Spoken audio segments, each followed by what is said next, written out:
الأصدقاء الأعزاء، الصديقات العزيزات، مرحبا. في الفيديو السابق حاولت قدر المستطاع البحث عن إنجاز يمكن تسجيله لحزب العمال الكردستاني، وعنونت الفيديو حزب العمال الكردستاني بوصفه حزب الوعود الكاذبة. لكن وأتمنى أيضا أن تساعدوني في هذا الخصوص، وأتمنى من أنصار الحزب أو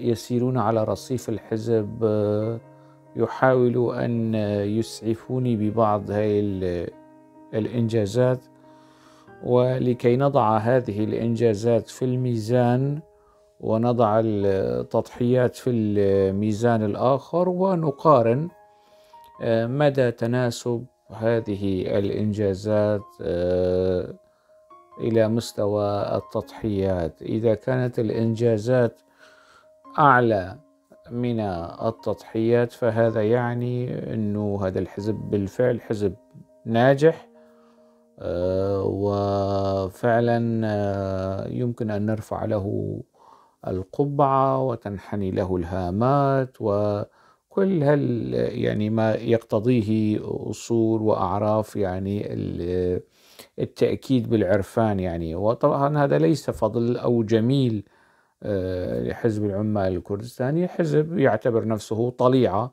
ثورية ويعتبر نفسه قيادة، فيفترض به أن يطالب الشعب الكردي بالدعم والمساندة، فيفترض أن يقدم إنجازات حقيقية لهذا الشعب الذي يقدم حزب العمال الكردستاني نفسه بوصفه الطليعة الثورية والطليعة الوطنية والفرقة الناجية من النار، وكل مقتضيات التنزيه والتفخيم اللي بيمارسها وكأنه هذا الحزب ليس كمثله شيء، لم يمر على التاريخ الكردي ولا على التاريخ الشرق أوسطي، وحتى أحيانا يعني حالة الخبل والهبل في أنصار هذا الحزب وبعض قياداته تصل إلى أنه النموذج الإنسانية منذ آدم وقبل آدم وحتى الآن يعني اجتهدت وعصرت نفسها وقدمت لنا شيء اسمه حزب العمال الكردستاني. بهذا المنطق المخبول الغير الغريب يعني أنصار الحزب يحاولون تسويق الحزب لنا. طبعا هلا هذه يعني هذه التصدير المبالغ فيه اللي بيقارب يعني مستوى الأديان والمقدسات ممكن يعني أن ينطلي على بعض من البسطاء والمراهقين و يعني من لم ينالوا حظهم من الاطلاع والثقافة. ممكن يعني هذا وارد، في يوم من الأيام أنا أيضا كنت ضمن هذا الركب، لكن عندما يكتشف المرء حجم الخديعة التي تعرض لها ومدى الضلوع والتورط يعني لهذا الحزب في تكريس وترسيخ وصناعة هذه الخديعة، ينبغي أن يعترف وينسحب.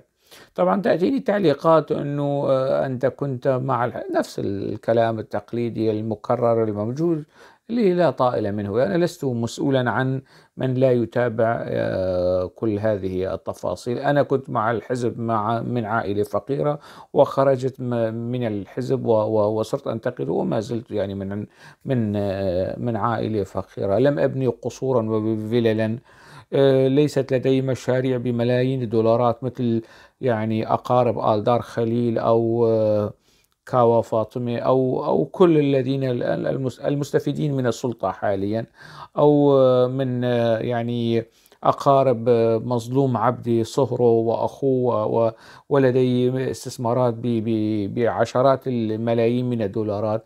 ليست يعني لا أملك في هذه الدنيا غير كلمتي ووجهة نظري وموقفي. لم يعني فليأتي أحدهم ويبرز أنني تلقيت الأموال الطائلة من الحزب الفلاني أو من الحزب العلاني أو من الديمقراطي أو من الاتحاد أو من حزب العمال الكردستاني، فليأتي بالدليل الدامغ والموثق ويواجه كلام ال ال ال ال يعني الذي يلقى على عواهنه لا غير منتج يعني. والحزب يعني مصنع كبير للفبركات والأكاذيب والأباطيل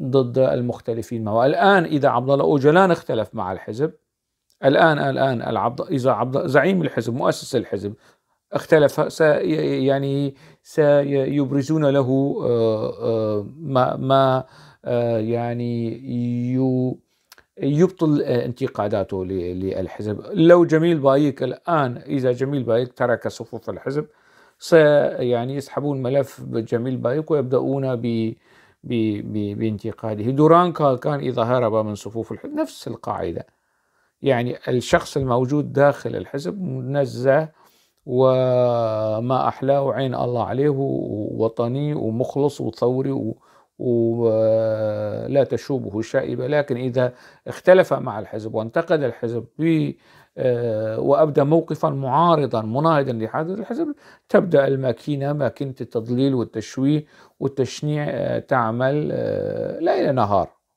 ليل نهار لتبرئة الحزب وتشويه الانتقادات الموجهة لهذا الحزب وأصحاب هذه الانتقادات. طيب، لنعكس السؤال يعني كما ذكرت أنه ما هي الإنجازات التي حققها هذا الحزب؟ يعني نسردها. يعني مثلا الحزب تأسس على يعني أنه كردستان مستعمرة وسيحررها، وهذا الشعار أساس تأسيس الحزب. جريدة الحزب المركزي كانت الاستقلال وما زال يعني اسمها الاستقلال.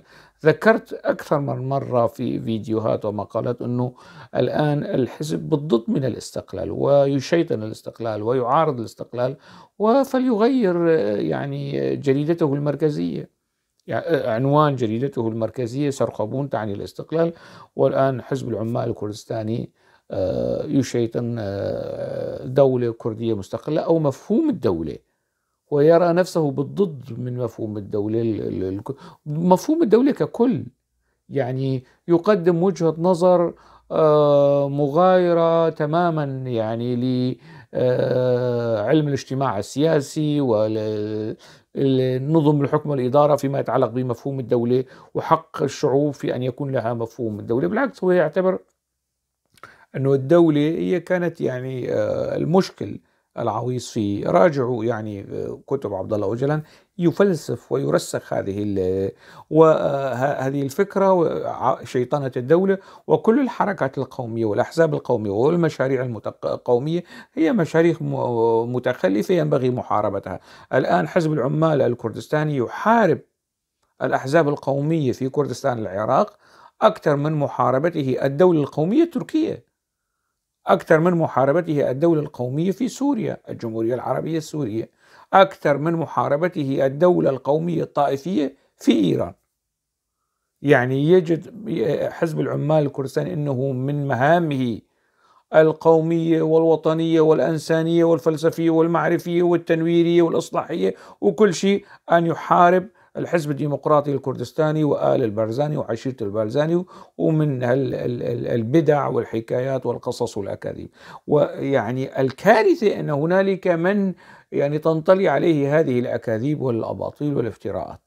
وأرى في الوسط الثقافي من يعيد ولوك لوك لوك لوك ويثرثر في يكرر أسطوانة حزب العمال الكردستاني في هذا الخصوص. وهنالك من يلتزم الصمت، وهنالك من كتاب ومثقفين متورطين، يعني متورطين في هذه العملية، لا ينتقدون حزب العمال الكردستاني ويعتبرون أنفسهم ليبراليين، كتاب يعني إما محسوبين على جماعة شيخ آلي أو محسوبين على جماعة التقدمي أو محسوبين على الأحزاب الصغيرة والدكاكين الصغيرة التي تعتاش على يعني معونات أو إعاشة أو السوسيال أو الجوب سنتر اللي بيأمنوا حزب العمال الكردستاني لهذه الأحزاب. يعني لو كانوا قادة هذه الأحزاب ومثقفي هذه الأحزاب في الدول الأوروبية لكانوا يعني أشرف أن يأخذوا الجوب سنتر من الدول الأوروبية من النظم الديمقراطية الأوروبية،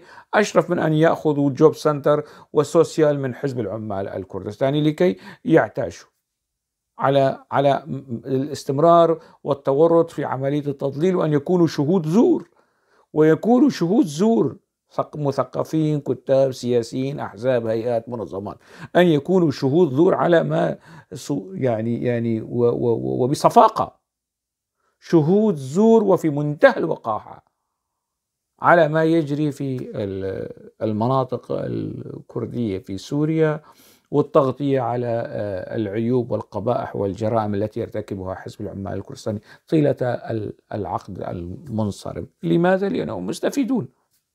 يعني ما الفارق بين هؤلاء والمستفيد من النظام الأتاتوركي الأردوغاني؟ وما الفارق بين هؤلاء والمستفيد من النظام البعثي؟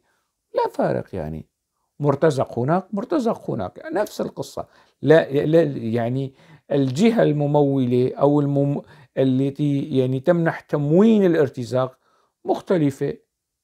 هنا اسمه النظام السوري، وهناك اسمه حزب العمال الكردستاني.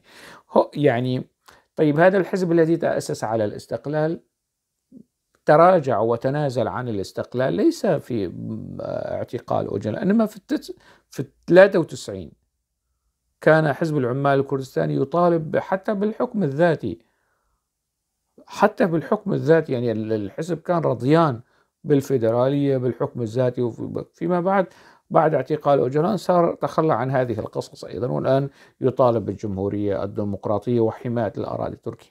الحزب ليس مطالبا بالتقسيم، ما حدا طالبه بتقسيم تركيا، ما حدا طالبه بتقسيم سوريا، ما حدا أصلا هو يصر على أنه ضمانة وحدة هذه البلدان وحدود هذه البلدان، وينتقد مفهوم الدولة القومية ويحمي حدود هذه ويعلن حمايته وإخلاصه لحدود هذه الدول القومية في الشرق الأوسط، حتى أكثر من الأحزاب القومية الموجودة في هذه البلدان.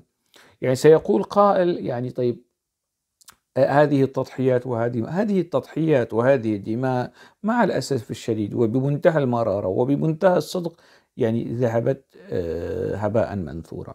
كل هذه التضحيات، يعني التضحيات التي ذهبت من 78 وحتى 99 2000 في سبيل الاستقلال والحرية، ولا شيء أشرف من الاستقلال والحرية. هذا كان شعار جريدة الاستقلال، جريدة سرخبون لحزب العمال الكردستاني.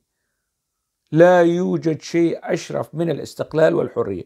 الآن اكتشف الحزب لا، هنالك أشياء كثيرة أشرف من الاستقلال. بالعكس، الاستقلال صار يعني دقة قديمة وتخلف ورجعية. هنالك الأمة الديمقراطية والجمهورية الديمقراطية أشرف وأفضل وأنصع وأجمل من. ماذا نفعل ب20,000 ما يزيد عن 20,000 شهيد من مقاتلي حزب العمال الكردستاني ومن المدنيين الذين إذا المدنيين فقط الذين سقطوا في تلك الفترة، فترة التسعينات، حسب اعترافات منظمة أرغاناكون وجيتهم 17,000 بني آدم من الوطنيين الكرد، من المواطنين الكرد.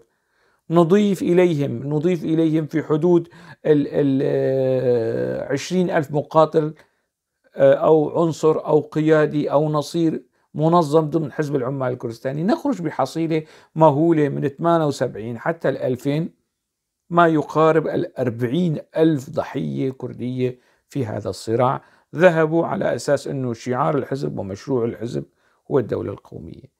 طيب الآن منذ أن طرح حزب العمال الكردستاني أهدافه والجمهورية الديمقراطية والدولة الديمقراطية والأمة الديمقراطية، هذه مطالب حزب سياسي، مطالب حزب، وليس مطالب حزب مسلح، بل مطالب يعني منظمة مجتمع مدني، وليس مطالب حزب قومي صاحب مشروع قومي أو حتى مشروع يعني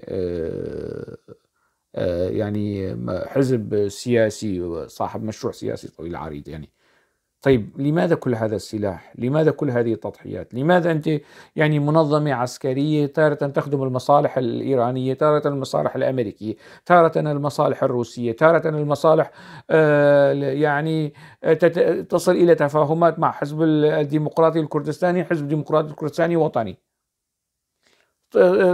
تدخل في أزمة مع هذا الحزب، حزب الديمقراطي الكردستاني خاين وعميل وكذا وينبغي أن يرجم.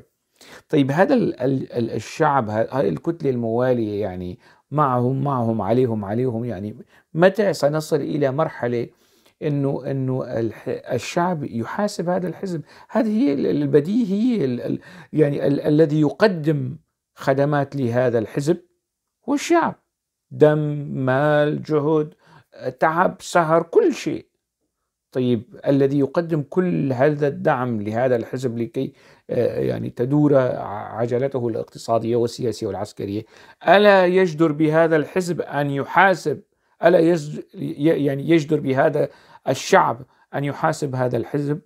ألا يجدر بهذا الحزب أن يقدم كشف حساب ويعتذر عن الشعارات التي أو الأهداف أو المشاريع التي فشل في تحقيقها، يعترف بالفشل؟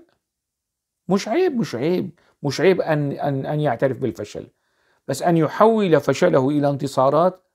هزيمة عفرين يحولها إلى انتصار كوني، والاستنزاف الدموي للمجتمع الكردي طيلة 40 سنة، المجتمع الكردي في تركيا، في سوريا، في المهجر، في كل مكان، ويعتبرها يا هذا الاستنزاف الذي يعني طحن من الأكراد يعني في تركيا على أقل تقدير 40,000 شخص. في سوريا من 2011 حسب أرقامهم هن الأرقام المعلنة من 2011، وهم يذكرون أننا فقدنا ما يزيد عن 11,000 مقاتل ومقاتلة. هذا المعلن، الخفية كان أعظم. طيب كل هذه الدماء، هذه التضحيات، طبعا من دون حساب ما فقده الحزب في إيران، ما فقده الحزب في العراق، أو ما تمت تصفيتهم، كل هالتركة، كل هالأرقام، إذا يعني أجرينا جردة حساب سنصل إلى أرقام فلكية مهولة. ماذا حقق الحزب في سوريا؟ يعني صدفة انتفض الشعب السوري على النظام السوري، وبتفاهمات مع النظام الإيراني وبالنظام السوري حصل الحزب على إدارة شؤون المنطقة. جاءت يعني منظمة داعش الإرهابية وقدمت يعني المزيد من التمويل والتموين لحزب العمال الكردستاني لكي يدخل على الخط ويقدم نفسه على أساس منظمة مناهضة للإرهاب وللتطرف. صدف، يعني الصدف التاريخية خدمت هذا الحزب، لكن هذا الحزب هل انتزع السلطة التي يحظى بها حاليا في القامشلي من النظام السوري انتزاعا؟ كذب، مش صحيح هذا الكلام يعني. واللي بيقول ثورة وما ثورة وما بعرف شو ثورة 19 تموز الكلام كله كذب، يعني مثل النظام السوري اللي عمل انقلاب وسماه ثورة، عمل حركة تصحيحية، انقلاب على في 63 عملوا ثورة 8 من آذار يعني، وفي 70 انقلاب حافظ الأسد على صلاح جديد ونور الدين أتاسي وسماها حركة تصحيحية، ومن القصص كلها كذب. حزب العمال الكردستاني أيضا قدم نفسه، لم يشز عن هذه القاعدة، قاعدة فبركة وتقديم الأكاذيب. طيب فشل هذا الحزب في تحقيق الدولة القومية، وفشل هذا الحزب في تحقيق الأمة الديمقراطية، وفي تحقيق يعني تغيير جذري بنيوي في بنية الدولة التركية بهذه المشاريع التي يقدمها. فشل على الضفتين. حزب يفشل مرتين، ماذا يمكن أن نسميه؟ طيب لماذا يبقى يعني كل هذا الدعم، كل هذا بالدماء وبالأموال لهذا الحزب، طالما إنه مؤسسة خاسرة، شركة خاسرة، شركة كلفت أجيال من الشعب الكردي الدمار والخراب، أتلفت يعني دمرت، والآن تهدد، الآن يعني بعض المكتسبات التي حققها كرد العراق أيضا نتيجة ظروف معينة. كرد العراق استفادوا من هذه الظروف. الآن كردستان العراق بعللها بمثالبها بعيوبها بكل المشاكل تقارن بأماكن مثل دبي. 10 سنوات وحزب العمال الكردستاني مستولي ينهب مقدرات هذه المناطق الكردية السورية. ماذا استفاد كرد سوريا من هذا الحزب فقط في العقد الأخير؟ يعني أنا أعرف عوائل الحزب قام بتصفية 2 من نفس العائلة، عوائل كردية على سبيل الذكر لا الحصر. يعني عائلة أنا أعرفها، يعني عائلة وطنية ومخلصة، حتى النخاع لحزب العمال الكردستاني. حزب العمال الكردستاني قام بتصفية بنتين في سيارة، فخخوا هذه السيارة وانفجرت بهم بنتين من نفس العائلة في عمر الورد. ربما أنتم شاهدتم أو شاهد بعضكم فيديو هاتين الشهيدتين، وماذا تقول عن حزب العمال الكردستاني وكيف تبكي دما على ابنتيها. يعني في عمر الورد قام حزب العمال الكردستاني بتصفية 2 من نفس العائلة. طبعا هنالك أسماء كثر من مقاتلين في الجبال من نفس العائلة قام الحزب بتصفية أبنائهم، والشعب متكتم، حتى العوائل، حتى بعض العوائل يعني متكتمة على هذه المسائل. يعني طيب، أحدهم يكتب لي ويقول لي والله علموا اللغة الكردية وعلموا الناس اللغة الكردية. لك يا أهبل، ألمانيا تقدم يعني الميزانية تخصص، الدول الإسكندنافية تقدم ميزانية لافتتاح مدارس كردية. حزب الشعب الكردي قدم له 40,000، في حدود 40,000 في تركيا، وفي سوريا بحدود 10,000 أكثر، 15,000 ضحية في بعض المدارس والمعاهد في تعليم اللغة الكردية، وبعض دور النشر والجرائد وقنوات التلفزيون. ستعتبر لي إياها إنجازا؟ مثل النظام السوري اللي يعني ماسك بخناق البلاد والعباد، ويعني يشفط النفط والغاز طيلة 50-60 سنة، وفتح شارع أو بنى مدرسة أو جعل التعليم مجاني وكذا. ما التعليم كان مجاني قبل النظام حافظ الأسد. الدولة كانت موجودة، الدولة كانت موجودة على الزمن الفرنسي، بعد في فترة الاستقلال، حتى يعني كل شيء ينسبوه منجزات الحركة التصحيحية وحافظ الأسد والأب الخالد. الآن بعض الحمقى أيضا يحاولون بأي شكل من الأشكال أن ينسبوا يعني شيئا إيجابيا لحزب فتح مدارس في القامشلي، والناس والأطفال صاروا يتعلمون باللغة الكردية. طيب، تعلم اللغة الكردية. النظام التركي أيضا حتى ولو على مستوى المدارس الخاصة فتح المجال لافتتاح مدارس لتعليم اللغة الكردية في المدن التركية وفي المدن الكردية.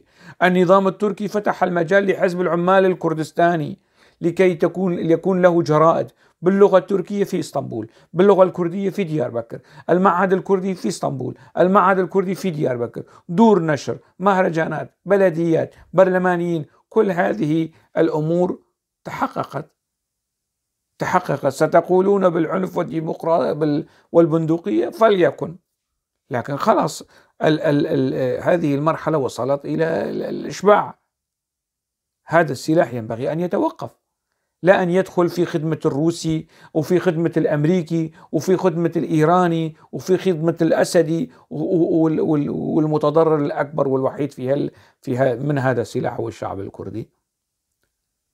يعني أستغرب من بعد يعني كل هذا الهبل والخبل في إيجاد مبررات. والله الحزب فتح جامعة في روجافا، وجامعة في عفرين، وما بعد مستوى التربية والتعليم في ضمن المنهاج الآبوتشي.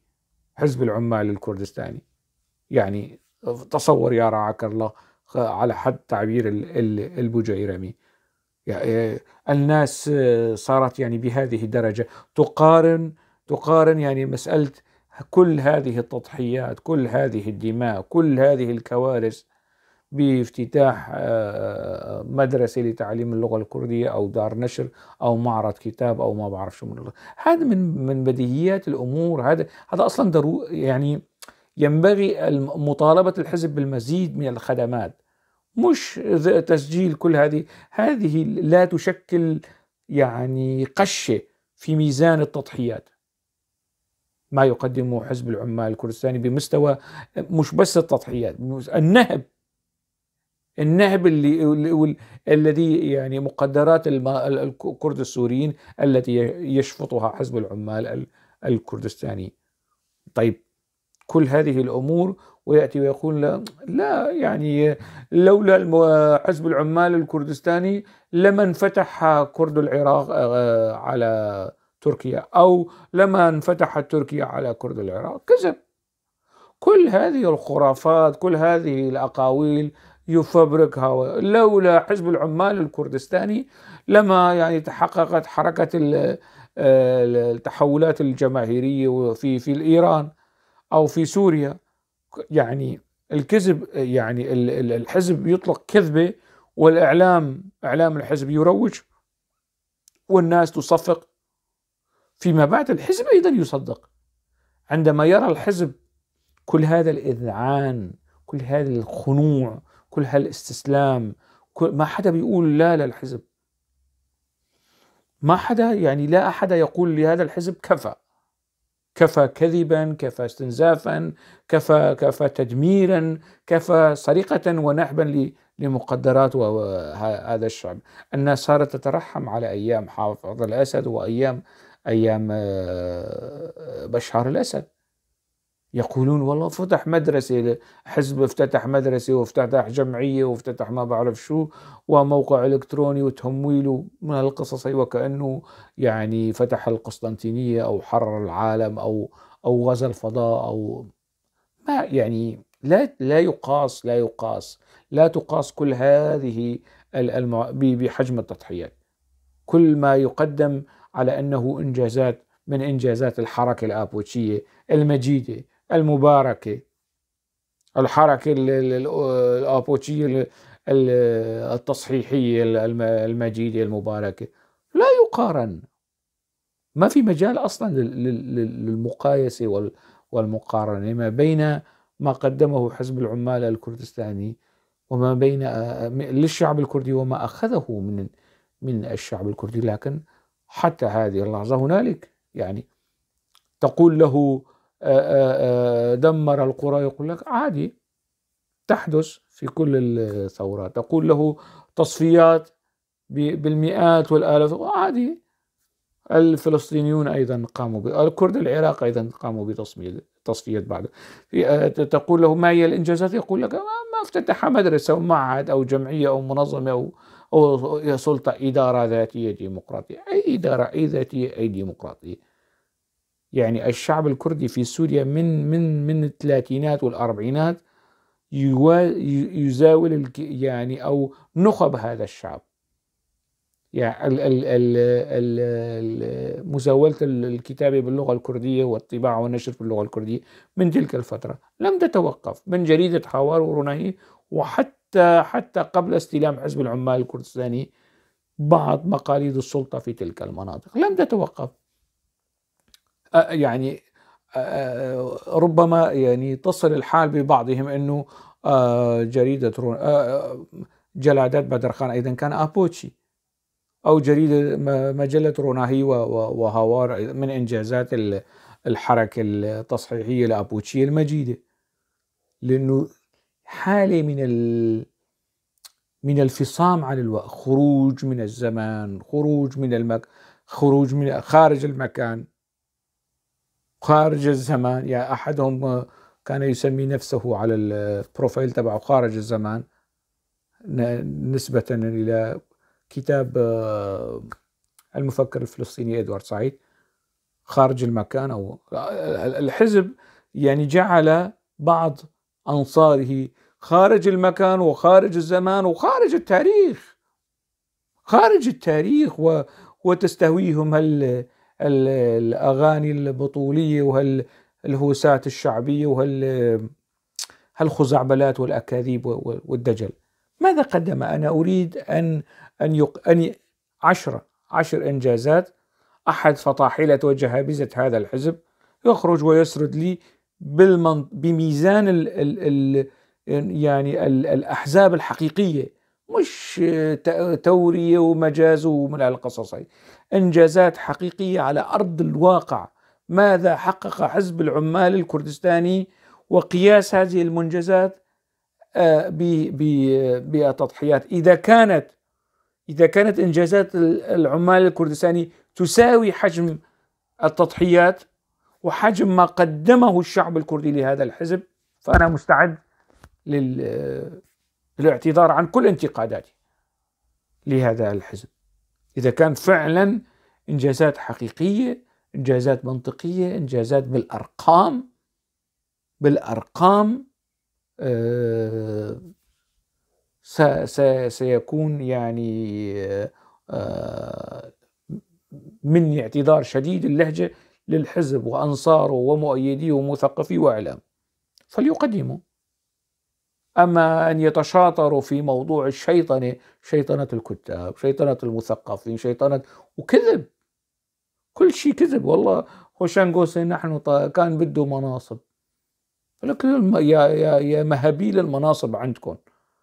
لو أنا بدي مناصب أنا كنت لها الآن يعني مستمر.